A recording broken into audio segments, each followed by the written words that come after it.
Hey guys, welcome back to Spin Crochet Repeat, RCC. The RCC stands for Robin's Crocheted Creations, which is where you can find me on Facebook and Instagram.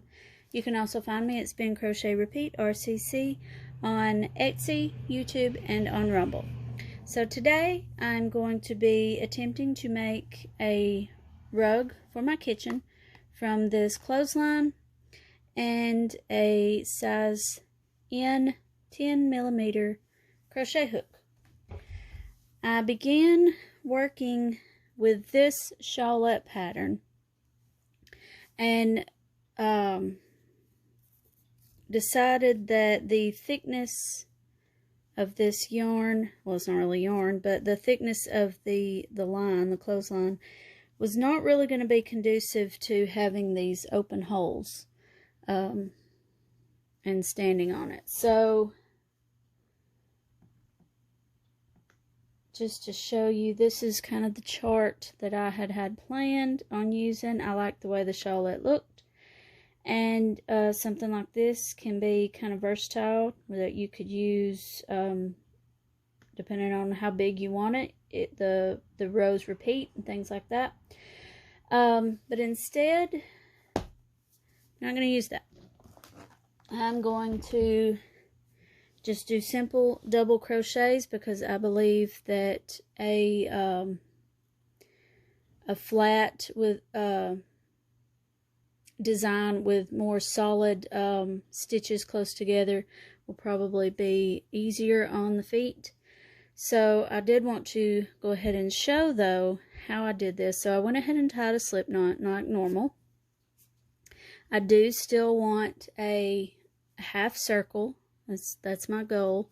So that's why I was looking at shawlette patterns. And I am going to chain 4. I would say anybody can do this. If you can crochet, if you can figure out a few stitches, you can do this. But kind of going out on your own as an absolute beginner, it's probably going to be more frustrating for you, but if you feel like going ahead, if you feel like fighting through that frustration, you go for it. I will not stop you. But if you've had some more time with a hook, with some yarn, enough that you are familiar with stitches, you're familiar with the structure that crochet gives you, then it's going to be a little easier for you to envision what you're doing. So here I've got my starting chain. I considered starting with a magic circle, but again, the thickness is not going to be the best for anything that's going to kind of pile up on itself. It's going to make big wads that would probably hurt someone's feet if they were standing there. So I've got chain 4, and I'm going to do double crochet into this first stitch. So I yarn over, pull up a loop, and just double crochet as normal. You're going to want to keep a loose tension, or you're probably going to really hurt your hands trying to maneuver this around, because it was not intended to be used like this. It is 3/16 inch by 100 foot, 90 pound working load limit, ideal for hanging clothes. So it is heavy duty, and that's part of why I want it in my kitchen. It's something that can last. If it gets dirty, I can take it outside and spray it off with water hose and let it dry. That's not going to bother it, because it's meant for being outside anyways. But again, that's something I have to take into consideration, is tension and stitch work. So just keep that in mind. That's part of why I'm making this video, because maybe somebody else has had the same thought, wasn't sure about it,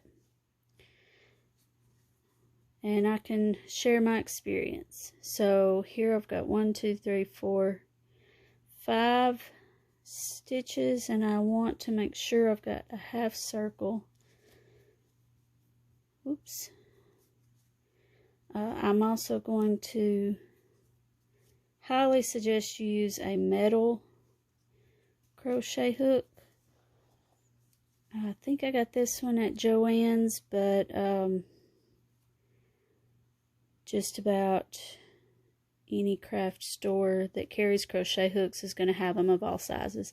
I just wouldn't suggest plastic or wooden because the tension on it could break. All right, so here we are so far.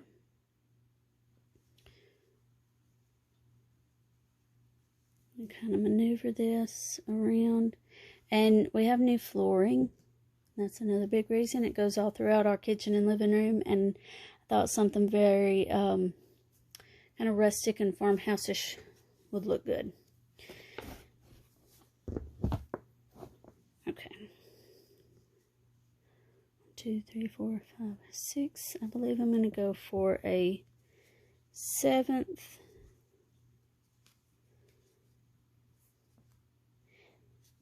Now this seems very simple so far, but it's when it comes to, okay, that's kind of giving me the flat edge that I wanted. And when it comes to, I guess you would call it growing, increasing. Whoops, I hit the camera. That's where some of the trickery can come in if you are not very familiar with crochet. So I have chained 3, and I'm going to turn just like you typically would with double crochet, and keep that tail pulled out of the way. Now I had mentioned that I wasn't crazy about the other pattern because it left a big hole, but I'm going to attempt to fill this hole up when I get to tying this in, so it will help smooth it out.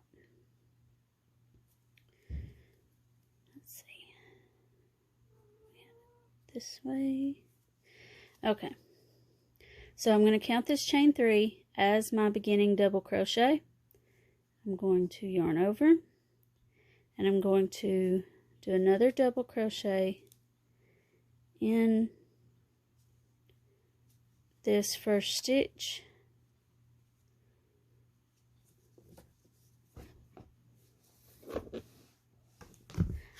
I have 2 of these. I don't know if it's going to take both of them or not. In order to keep everything smooth, I believe I'm going to go through both loops. I'm not really going for anything textured, just simply because it's going to be textured enough on its own. So I'm going to do 2 in each one across, and I will come back and see how that looks.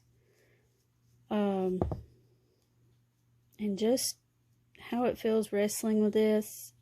I'm going to say, if you have wrist problems, you might want to not. You might want to just not. Or contact me. I might make one for you. Alright, so I'm going to continue on like this, and when I get over here to the end, I'll update. Okay. So I'm almost to the other end. I've done 2 in each one across. And I wanted to make sure that I showed that when I say each one across, I do include that original chain 3. That's probably going to be one of the tougher parts of this, is working through that chain. So that's another good reminder to keep tension loose, especially to get that second stitch in through there.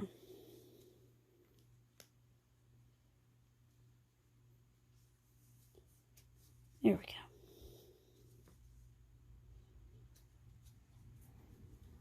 Whoop, and I keep hitting the camera. Sorry, guys. Okay, so I started out with the chain 3 and the 7 double crochets, double crochets, across. Then I did chain 3 and double crocheted in the same stitch and did 2 in each additional stitch, including the original chain 3. This is where we are so far. That's a good thing about using a large yarn, just like using a bulky blanket yarn. Your project is going to grow really quickly.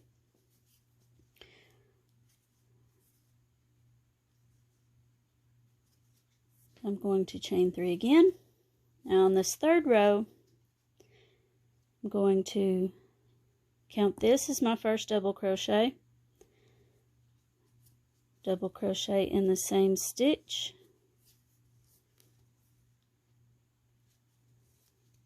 And then 1 double crochet in the next.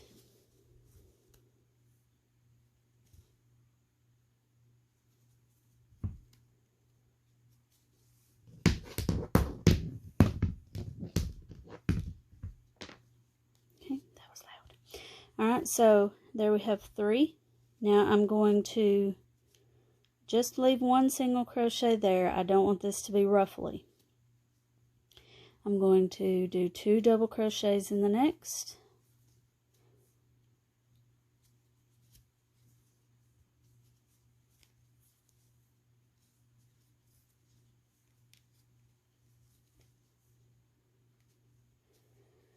And then 1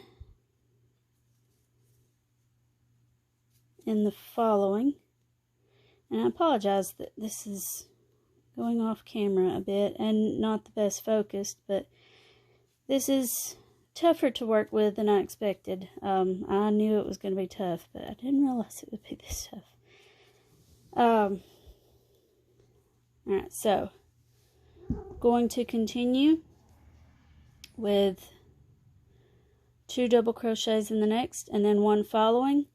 I'll end with 1 double crochet in the top of my turning chain, and I'll end up with 21 stitches total in this row.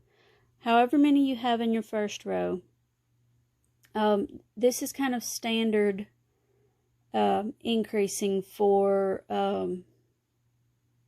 things worked in the round,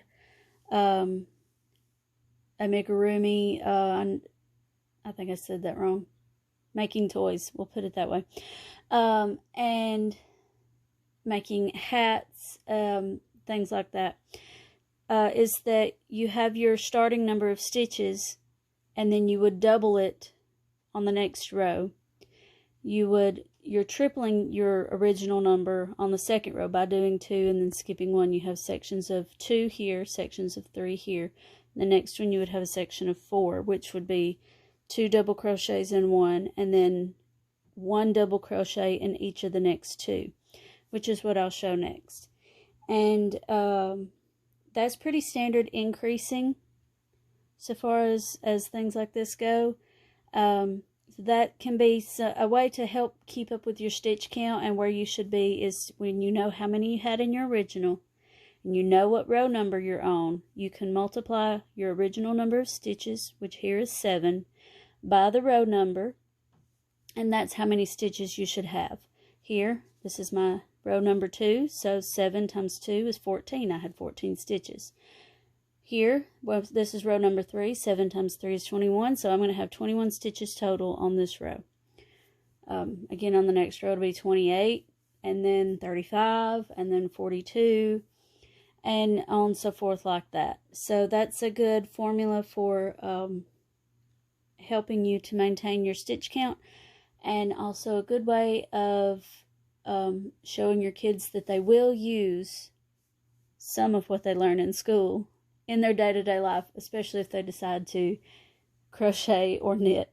So I'm going to continue. I'll get to the end of this row, and then I'll show you the next row, and then I'm probably just going to come back with the finished product after that. Alright, so here I am at the end of row 3, still maintaining that semicircle shape, and I've 21 stitches across, just 1 stitch in that last chain 3. And I don't have a ruler handy. Yes, I do.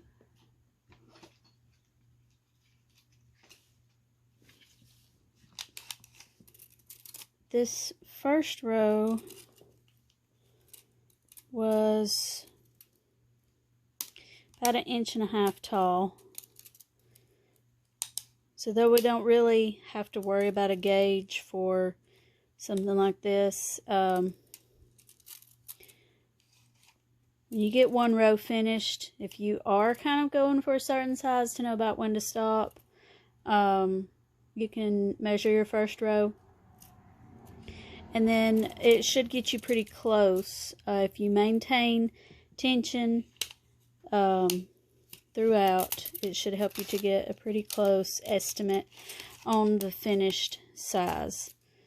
So with each one being 1.5 inches, we would expect for to be about 4.5 inches, and that's about where it is to the center.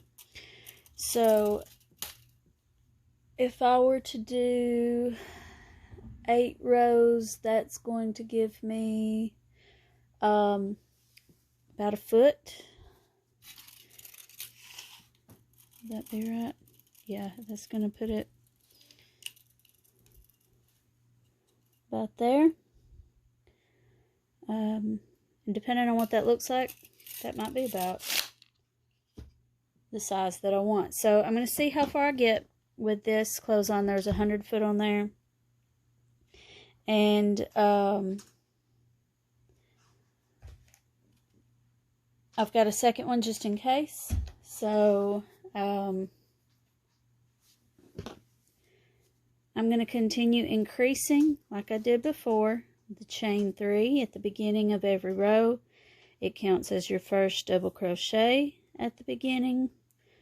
At the beginning of each row, it will count as your first double crochet. You will do another double crochet in that first stitch as your first set of 2.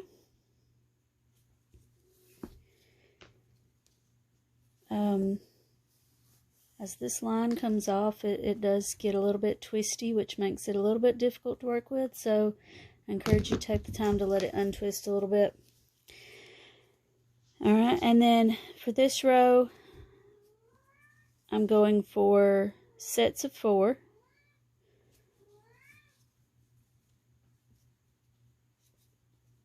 Okay, and then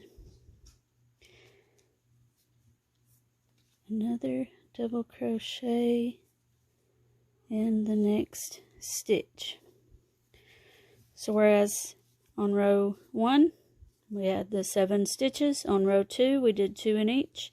Row 3 we did 2 double crochets with 1 in the next. Better seen here, 2 double crochets, 1 in the next. And then on row 4 we're going to do 2 double crochets, 1 in each of the next 2. This gives us a set of 4, so we're going to end up with 28 stitches, just like the math I talked about in the last section. So I'm going to continue on like this. My next row would have sets of 5, and then 6, and then 7, and then so on until I get finished. So I'm going to keep working on this, and then I will come back with a finished project. Alright, so I'm right here at the finish of the rug. You can see I don't have much left. Maybe maybe about another yard and a half. So I'm going to leave about 7 inches, 6-7 inches for the tail. And I'm just going to pull that through my last loop. And tie it off that way. Now this ended up being 10 inches and 10 inches by about 20 and a half. Let me lay that flat. Okay, about 21 inches. So 10 by 21. And I just didn't have enough to continue going across the rest of it. This may stretch a bit as it's used. It may soften also, so that's something that I'm kind of keeping in mind. It did turn out smaller than I thought, but I can easily just grab another roll of this and start in continuing with what I was doing. I wanted to show you that I was able, this is quite heavy.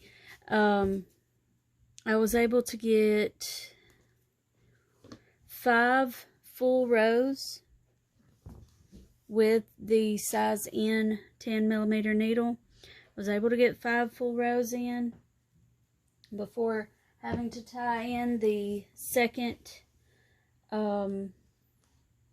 pack, I guess, second bit of clothesline, second roll, and I only got 2 rows, sorry, out of the second one with this much left. So just a couple yards at the most left.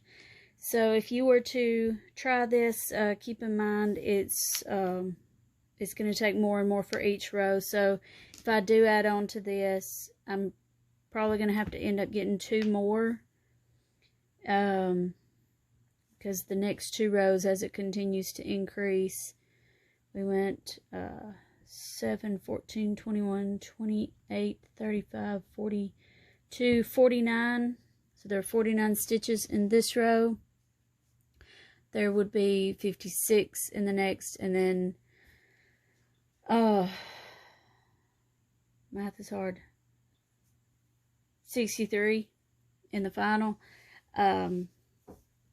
Just judging by what I had left, if I wanted to go bigger than that, then that's going to it's going to take a couple more rows, or a couple more